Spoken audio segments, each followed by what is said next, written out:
Dear students, हम नर्मदा नदी के बारे में आज पढ़ेंगे।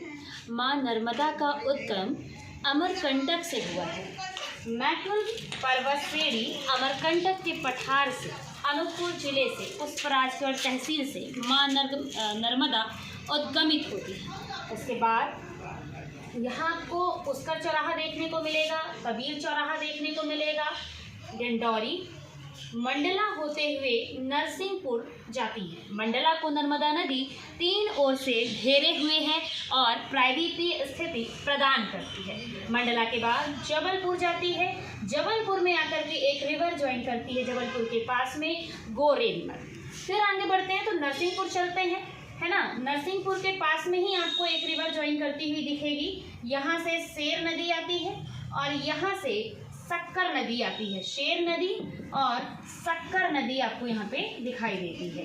इसके अलावा एक और रिवर आती है, उसका नाम सीतारेवा है। सीतारेवा रिवर आके ज्वाइन करती है। फिर आगे बढ़ते हैं तो ये नदी रायसेन जाती है। रायसेन में एक नदी आती है बारना, और बारना रिवर आकर के नर्मदा को ज्वाइन करती है। इसके बाद नर्मदापुरम चलते हैं। नर्मदापुरम के पास में ही बांद्राभान में ही तवा नदी आकर के नर्मदा नदी को ज्वाइन करती है। फिर हरदा, सीहोर चलते हैं। सीहोर के बाद आपका देवास और हरदा। देवास के नेमावर हरदा के हंडिया नामक स्थान में माँ नर्मदा का नाभि कुंड बना हुआ है। हरदा में गंजल रिवर आके ज्वाइन कर रही है। इसके बाद खंडवा चलते हैं। खंडवा के बाद खरगोन, धार, बड़वानी, अलीराजपुर, महाराष्ट्र, गुजरात होते हुए ये रिवर खंभात की खाड़ी में गिर जाती है। नर्मदा रिवर के आइए नाम जानते हैं कि नर्मदा रिवर के और कौन कौन से नाम हैं। माँ नर्मदा को ऋग्वेद में रेवोत्तर कहा गया है। स्कंद पुराण में इन्हें रेवाखंड कहा गया है। मैकल सुता कहते हैं, बंदर कूदनी कहते हैं, कुवारी कहते हैं। इसके अलावा निबुद्धा भी कहा जाता है। टॉलमी ने इन्हें नामोदास नाम दिया है, जो कि बहुत इंपॉर्टेंट है, एग्जाम के दृष्टिकोण से इसको याद रखिएगा। और सोमोप्रभा ये नाम कालिदास ने नर्मदा को दिया हुआ है। नर्मदा नदी पर बहुत सारे घाट बने हुए हैं। जैसे आप लोग देखेंगे रामघाट। रामघाट नर्मदा नदी पर अमरकंटक में बना हुआ है। कंफ्यूज मत होइएगा, एक रामघाट उज्जैन में भी है ना, क्षिप्रा नदी के किनारे। यस। एक आपको जो घाट देखने को मिलेगा चित्रकूट में देखने को मिलेगा, है ना, मंदाकिनी रिवर के किनारे।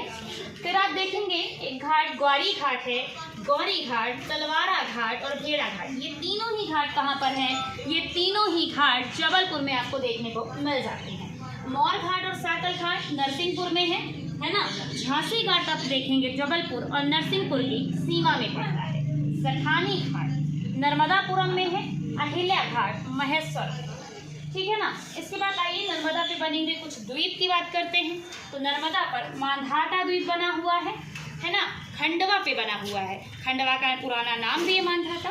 इसके अलावा आलियाबेट द्वीप बना हुआ है और धनतुरिया द्वीप बना हुआ है, जो कि आलियाबेट और धनतुरिया द्वीप आपको गुजरात में देखने को मिलेंगे।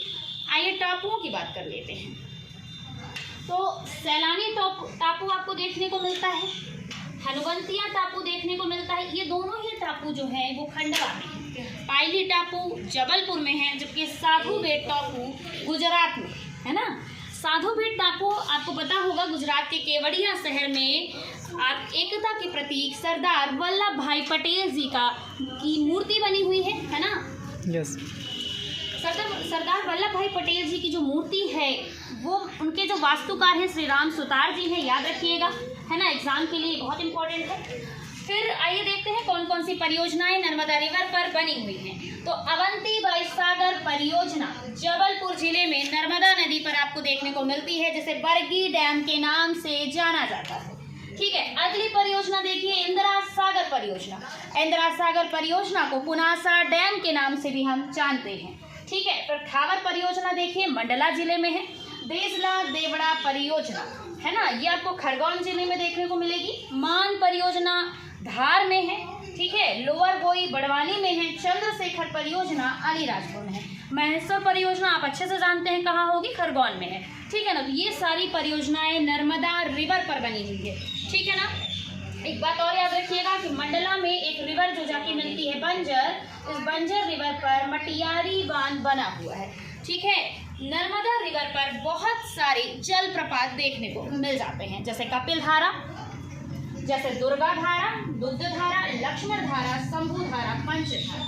ये सारे ही जलप्रपात बच्चा ये आपको आपके अनूपपुर जिले में देखने को मिलेंगे अमरकंटक में। फिर उसके बाद हम बात करते हैं सहस्त्रधारा जलप्रपात की। सहस्त्रधारा जलप्रपात आप जानते हैं महेश्वर में है ना। जारवानी जलप्रपात गुजरात में है। मांधाता और दर्दी ये दोनों ही जलप्रपात खंडवा में देखने को मिलेंगे। नर्मदा रिवर, अगर नर्मदा रिवर की बात करें तो इसमें एक इम्पॉर्टेंट चीज़ आप याद रखिएगा, नर्मदा सेवा यात्रा, ठीक है ना, 11 दिसंबर 1946 को चली थी और 15 मई 2017 तक, है ना, नर्मदा सेवा यात्रा निकाली गई थी। अभी नर्मदा बचाओ आंदोलन के बारे में भी थोड़ा सा जानिएगा। नर्मदा बचाओ आंदोलन, नर्मदा नदी पर बहुत सारे बांध बन रहे थे। हुआ क्या, जैसे आप लोगों को पता है बच्चा कि अब जब हम बांध बना रहे हैं तो वहाँ पे बहुत सारी जो जनता है उनको विस्थापित करना पड़ेगा।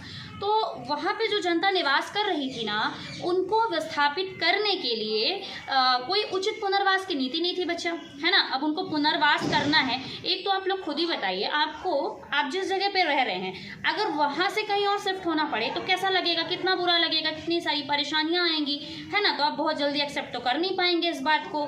तो जनता के सामने क्या चुनौती थी कि उनको पुनर्वास की नीति उचित मिल नहीं रही थी। तो जनता ने क्या किया, आंदोलन कर दिया वहाँ पर। तो 1985 में नर्मदा बचाओ आंदोलन शुरू हो जाता है। हाँ, हालांकि नर्मदा बचाओ आंदोलन का नाम पूर्व में नर्मदा बचाओ आंदोलन नहीं था, धरंग राष्ट्र समिति था। बाद में चल के इसका नाम पड़ जाता है नर्मदा बचाओ आंदोलन। इसकी मुख्य जो नेतृत्वकर्ता थी वो आपको याद रखना होगा, मेधा पाटेकर का नाम कई बार एग्जाम में पूछ लेता है, ठीक है ना। अच्छा, मेधा पाटेकर का नाम तो आपको याद रखना ही है नर्मदा के बारे में, ठीक है। इसके अलावा आपको ये पूरे के पूरे जो परियोजनाएं बनी है नर्मदा पे, ये पूरे जो घाट है नर्मदा पे और नर्मदा के ये जो पुराने नाम हैं और द्वीप, टापू, इसके अलावा जलप्रपात, ये सारी ही चीज़ें आपको नर्मदा की याद रखनी है। नर्मदा नदी की लंबाई की अगर मैं बात करूँ तो नर्मदा नदी की लंबाई है कुल 1312 किलोमीटर। लेकिन नर्मदा नदी का प्रवाह सबसे ज़्यादा अपने मध्य प्रदेश में होता है, 1077 किलोमीटर के लगभग, है ना। मध्य प्रदेश की जीवन रेखा नर्मदा नदी।